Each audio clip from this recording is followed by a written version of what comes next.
Причиной сегодняшнего интервью стал разгорающийся скандал на фоне амбулатории на улице Нахилова, на которой мы сейчас находимся. Не так давно на одном из одесских сайтов появилась информация якобы о том, что в здании уже полностью отремонтированной амбулатории городской совет объявил тендер.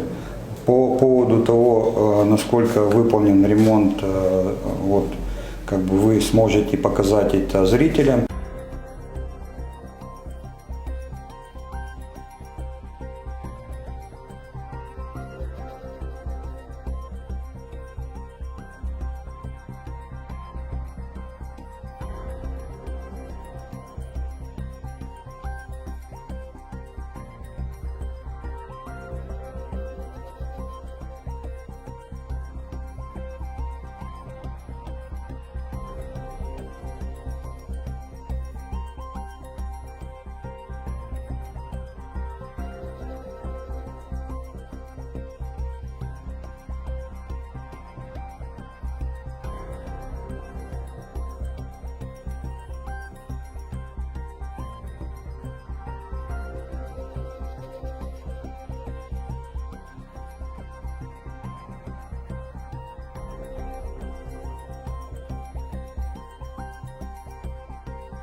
По поводу того, что дальше происходило, я расскажу.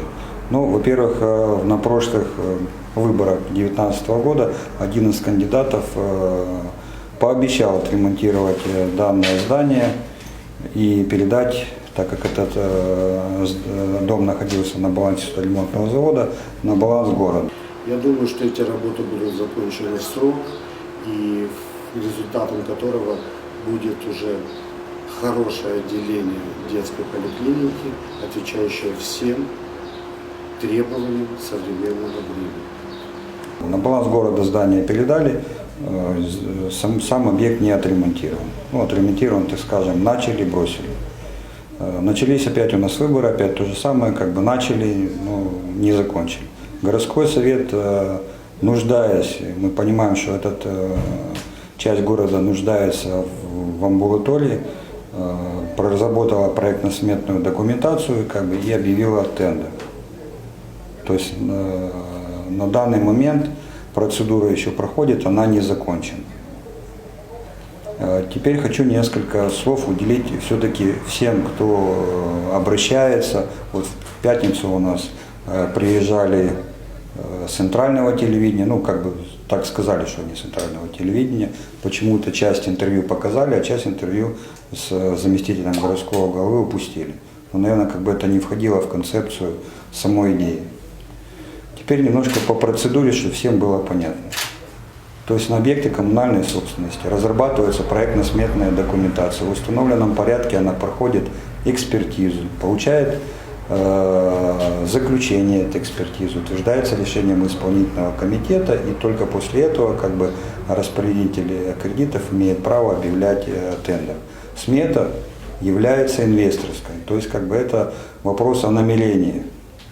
После этого объект победителю передается, он проверяет это со сметы, составляется специальный акт, в котором фактически указываются те объемы, которые необходимо выполнить. Только после этого приступает к исполнению. После того, как работы выполняются, технический надзор их принимают у подрядчика, только после этого производится соответствующая оплата.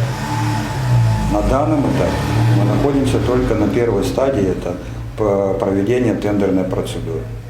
То есть ни определение подрядчиков, ни выполнение работ, ни передачи, ни, соответственно, никаких оплат не происходило. Все обращения, которые будут происходить от кого бы то ни было, мы готовы предоставить, но в установленном законном порядке. Сейчас проверяется один из подрядчиков, оставшийся, их было 3 претендента. То есть если у него документы будут отвечать по закону, то дается 10 дней на то, чтобы могли поступать жалобы. Если жалобы поступают, то это растягивается на тот срок, когда будет антимонопольный либо мониторинговый комитет рассматривать данное обращение. То есть мы до этого еще не дошли.